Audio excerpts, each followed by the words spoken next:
Hello, good evening. This is Amelia Siamomoa, and welcome to Sundays with Amelia. And this evening, I will be speaking about immigration, as I had stated on Facebook and the social media, that this is a subject that is close to my heart and my platform, as well as it covers, also touches on a lot of issues that many voters have expressed concerns and are interested to further discuss this issue. So before we go on, I just want to thank everyone who has been in touch. Also, those of you who gave me the opportunity in the past weeks to have a quick chat and talk about issues of life that is facing you and I as ordinary citizens, and especially for Senate District 40. Thank you for giving me time, and I will continue to knock on doors in the coming days and weeks as we approach September and early voting in October the 15th. Having said that, let me just quickly put one or two things for our consideration as we think about immigration to America or immigration to Georgia. And one of those is a question in terms of policy. In terms of policy, should we, as a state, encourage or not encourage illegal immigration? Should we encourage or not encourage illegal immigration? Having said that, I'd like to continue by taking us to think about the impacts of illegal immigration in our communities, in our state here in Georgia. Although we are not at the border, but we do have many illegal immigrants here in the state of Georgia. I think last Sunday I mentioned a figure of more than 500,000 people are here in Georgia as illegal immigrants. So we're looking in terms of the impacts. I won't go into the impacts in detail, but I think in recent months we have had some unfortunate situations where people, persons in families have lost their lives. And of course, this was by some illegal immigrants. The other question or consideration that I'd like to bring into this conversation is not only the impacts, and we will touch more on other impacts later, but also we're looking at the capability of our agencies here in the United States to deal with matters of illegal immigration. And when I say agencies, I'm talking about the federal government agencies that deal with immigration and also deal with illegal immigration. I think the third part that is important in today's conversation is really looking at what is the position, if we are going to encourage illegal immigration or not encourage legal immigration. It requires solutions. It requires, we're looking at in terms of cooperation with the various agencies, cooperation with the various countries of origin of these illegal immigrants, and cooperation to what? Cooperation to assist and also to accelerate economic and social development to reduce motivations for illegal immigration. So immigration policy specifically is an important part of our past and also an important part of the current situation. And as we look to the future, policies at national and also policies at state level. What is your interest in terms of this? Please let me know. But in my platform, immigration has emerged as one of the key priority areas that if elected as your legislator, I would be looking into solutions, policy solutions, policies that is fair to us citizens, and also while it opens the door of opportunities for those who seek a new life in America or who seek a new life here in Georgia. So I just wanted to end this first part by saying I am not anti-immigration. I'm an immigrant myself. I came to the United States through the right way. So I came here because I was seeking better opportunities for myself and my family. And I'm sure there's many more of our families, friends, and people out there in our countries of origin as immigrants wanting to enter the United States of America. So that would be part of my platform and intended actions to look into policies to do with immigration, policies that is fair to us as US citizens, while it does open windows for those who are seeking opportunities to migrate to the United States of America. Having said it, of course, there are push and pull factors. Push and pull factors for migration to the United States over time, and it's not an exact science, but much of it comes down to the push and pull factors. The push factors, I, for one, I know that some of the opportunities that my family have benefited from since coming to the US almost 20 years ago, those circumstances are not available back home in the islands where we came from Tonga and Samoa. And I'm sure if you're listening as an immigrant, you'd agree with me that why did we migrate to the United States? Because we do see opportunities of education, opportunities of making a life here in the United States and being respectful and becoming citizens and continuing to abide by the rules and regulations and law of this country and working hard to have a better status of living for our families. So it's the negative circumstances in our countries of origin that drive people like ourselves out of our countries of origin. Sometimes for others, it's suppression or violence or insecurity that causes people to want to leave their countries of origin to come to the United States. Some people, of course, it's famine, like places like Guatemala, Honduras, El Salvador. These are some of the push factors that push us to try and enter the United States. The pull factors, of course, are circumstances that I've mentioned, migration, enticing, including a strong economy here in the United States and a market also for us to grow our skills, grow our knowledge, and also our capacity to do things that you wouldn't have been able to do had you remained in your country of origin. So that's just to give us a little bit of idea about the push and pull factors. And since 2019, 2020, coming to the time of COVID-19, immigration, especially illegal immigration, has emerged as a major and a strong concern for people at different levels in our communities, in districts, in our state here in Georgia, as well as at the national or the federal level.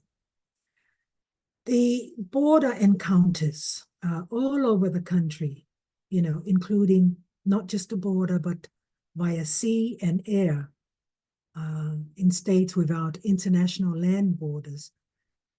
In October 2020 to June 2024, about 81.3% encounters occurred along the US-Mexico land border.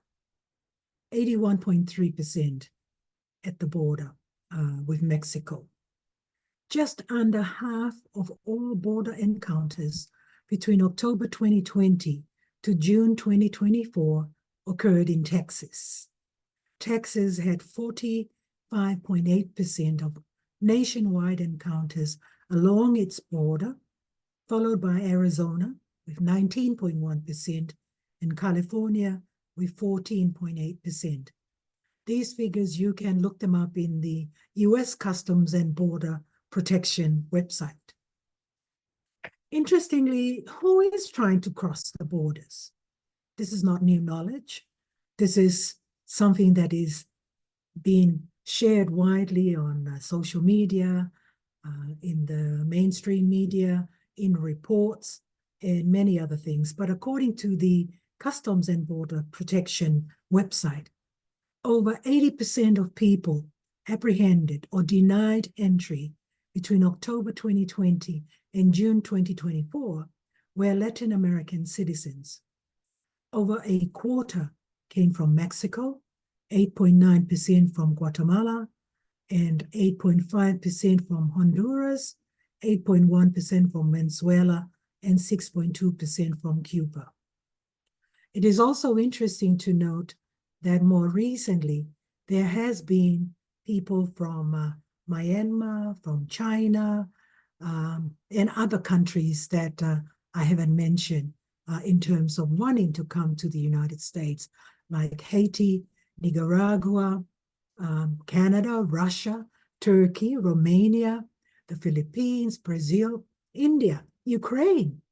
All these people from these countries really want to enter the United States. However, they've been entering illegally. While there isn't any definitive data on the unauthorized immigrant numbers, there's no way to know how many people entered the US without an encounter. Border encounter numbers serve as a very helpful, if imperfect, proxy. At the border apprehension rate, it helps the Office of Immigration Statistics model what proportion of illegal entries are prevented by apprehensions. Quickly moving on, during the time of the Trump administration, there were policies like Title 42 and others that really tried to exercise some form of measurement in terms of the administration of the illegal immigrants to the United States of America.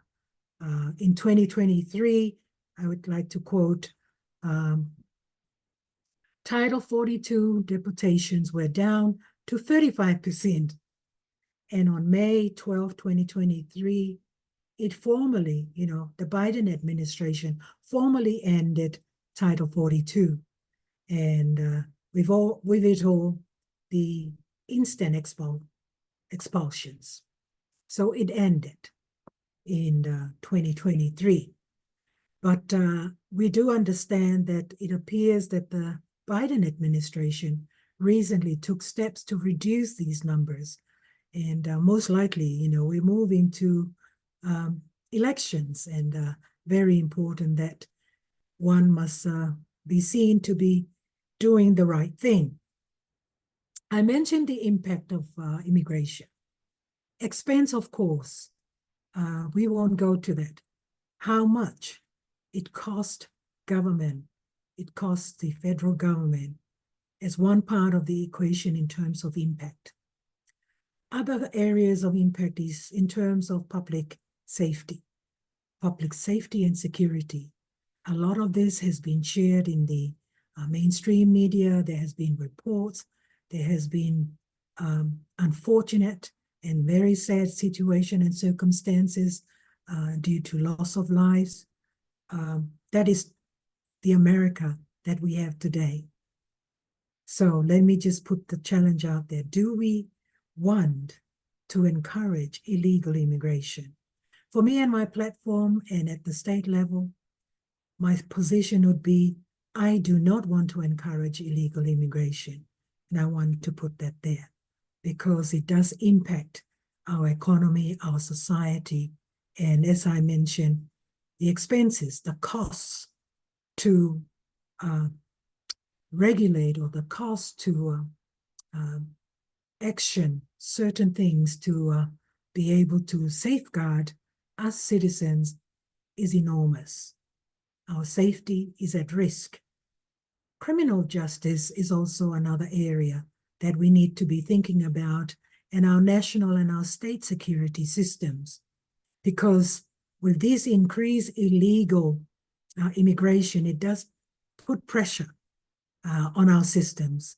There is unprecedented new burdens as the personal histories and criminal backgrounds of most of the millions that are allowed easy entry are unknown and, often unknowable.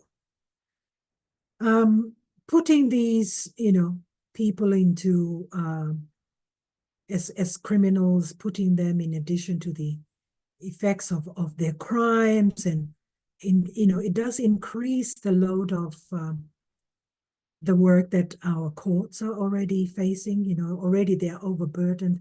Our courts system, our prison system, again, all these systems are overburdened. It is my prayer, and I hope it is your prayer too, that some do not commit any acts of terrorism. We don't want to go through that. It is something that we should continue to pray for.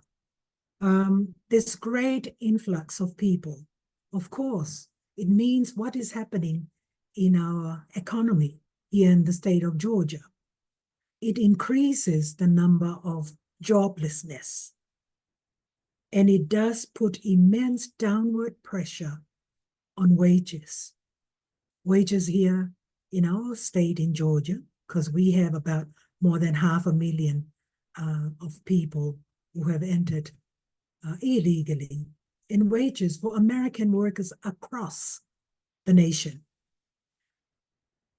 Moving quickly to start thinking, in the event I become your legislator, looking at solutions. What are some of the solutions that you and I can further deliberate, further brainstorm in terms of supporting these solutions at policy level, supporting our state of Georgia, which of course will mean helping us all living here in Senate District 40 and the rest of Georgia, supporting the immigration crisis through solutions, through policy solutions. And I think it's not hard to tell whether a politician does not think about these issues. I'm sure most politicians have got these on their radar and in their agenda. But what is more serious, and I would put that, or I'll repeat that, what is more serious is what she or what he as a politician proposes as a solution. And in terms of whether we increase the impacts or decrease the impacts and have some changes. So as your aspiring legislator, what I understand is we do have current immigration laws. We do have current immigration laws at state level and also at national and federal level. But are we enforcing those? That's my question. That's my big question. And that is where I will start, is to ask those simple questions. What are those current immigration laws? Are we enforcing them? Are we specifically looking at the requirements under the immigration and nationality law to detain and deport illegal immigrants? This will happen across the state if we ask those questions and if we act on those questions. And that is one of my few strategic things that I will be doing as your legislator, working with the communities to better understand where these are and unpacking these laws And also then looking what are areas of these laws that need to be strengthened, or should there be new legislations in terms of enforcing current immigration laws. Yeah. There are other things that we can also do. We should also be looking at the US immigration laws, such as the Floors Settlement Agreement, which circumvents the Immigration and Nationality Act requirements for detention and deportation during asylum claims, and forces the release of asylum-seeking families within 21 days, as well as the William Wilberforce Trafficking Victims Protection Reauthorization Act of 2008, which requires the quick release of immigrant minors if they are from anywhere but Mexico. So this is the challenge for politicians like myself. Do we have the political will? Are we willing to explore these avenues of supporting, building a law-abiding state, enforcing the law? And I think that is something that is in everyone's interest, to look into the current immigration laws. Too many of our elected leaders, have reasons to just let the border control or the border crisis continue. But I think, I've heard from some of the voters that I've spoken to, they are demanding that something must be done, because they do not want to continuously live in fear, mindful of their protection, also public safety and security, and also the socioeconomic problems and issues that is increasingly, gradually happening in our community, in our state here in Georgia, which are related in many ways to illegal immigration. So I want to leave with this with you this evening. The inaction to address the crisis is in our hands. Yours as a voter, mine as your aspiring legislator. Action needs to be taken urgently. This is something that started many years back, escalated, and must be urgently addressed. We are now in 2024, and we cannot allow these to continue to accumulate further issues that will have an impact on the lives of your children, on the lives of your grandchildren and mine, and we'd like to see something happening comes 2025. Send me your ideas. Draw my attention, please, to particular aspects of the immigration laws. What needs to be done? It's in our hands. And I am willing to be working with the communities of Senate District 40.